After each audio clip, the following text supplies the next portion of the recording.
जय झूलेलाल। अॼु ॻाल्हि कबी भगवान श्री झूलेलाल जे चार चिराग जी। आख़िर छो ॿारींदा आहिनि भगवान श्री झूलेलाल जे दर ते चार चिराग वारो ॾीओ। हुन समय जी ॻाल्हि आहे जॾहिं बादशाह मीरख शाह सिंधी हिंदुनि ते तमामु वधीक ज़ुल्म कई ऐं अहिड़े चरम ते कई कि उन्हनि जो धर्म परिवर्तन करण लाइ करे उन्हनि खे मजबूर कई।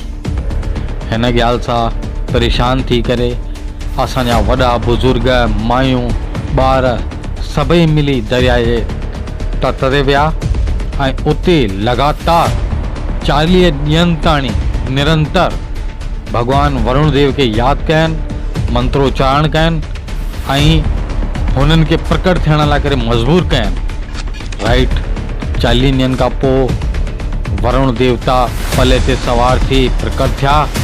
हुन खां पोइ वापसि समुंड में समाइजी विया। हुन खां पोइ आकाश में गर्जना थी ऐं उन सां गॾु आकाशवाणी थी कि मां जल्द ही 7 ॾींहंनि खां पोइ नसरपुर गांव में ठाकुर रतन राय जे घर जन्म वठंदसि।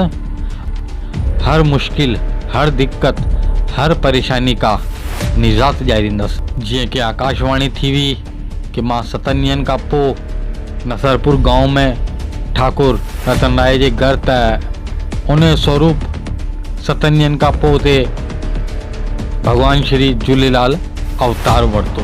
भगवान श्री झूलेलाल जे जन्म जी ख़ुशी घर घर मनाई वई ऐं पूरे गांव में हर्षोल्लास थियो कि असांजे धर्म खे बचाइण वारो वरुण देवता अची रहियो आहे।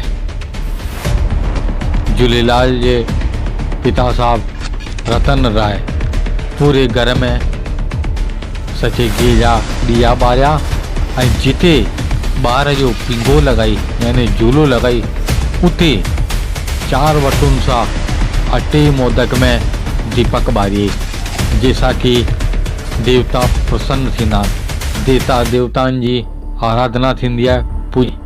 हीअ 4 चिराग ॿारण सां सॼा कष्ट दूर थींदा आहिनि। ऐं छोकी उहो ज़मानो अहिड़ो हो कि उन टाइम ते लाइटूं कान हुयूं त चिमनियूं ऐं ॾींहंनि सां ई रोशनी कंदा।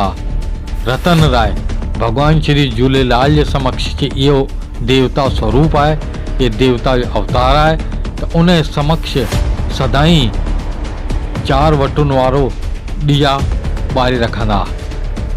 आड़े पाड़े वारनि खे जॾहिं पतो लॻो कि देवता जे रूप में भगवान श्री झूलेलाल अवतरित थिया आहिनि त हर माई पंहिंजे घरां हिकु ॾीओ खणी ईंदी कि राति ऊंदाहि में नंढड़े ॿार खे डपु न लॻे त असां वञी ॾीओ था ॿारूं।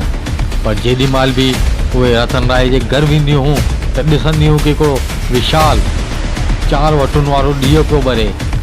ते भॼन बि ठहियलु आहे कि 4 चिराग तुंहिंजा ॿरनि हमेशा, पंजूं मां ॿारण आई आहियां झूलेलाल।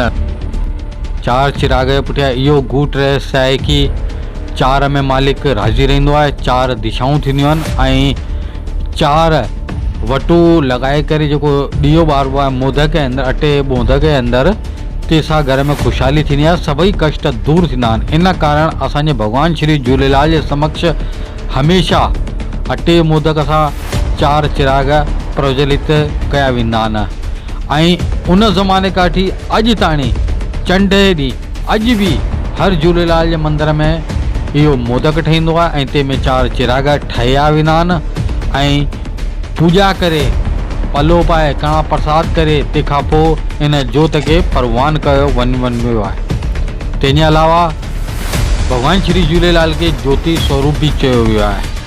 हिन कारण दोस्तों भगवान श्री झूलेलाल जे अॻियां इहे 4 चिराग ॿारींदा आहिनि ऐं इहो आहे हिन 4 चिराग जो रहस्य।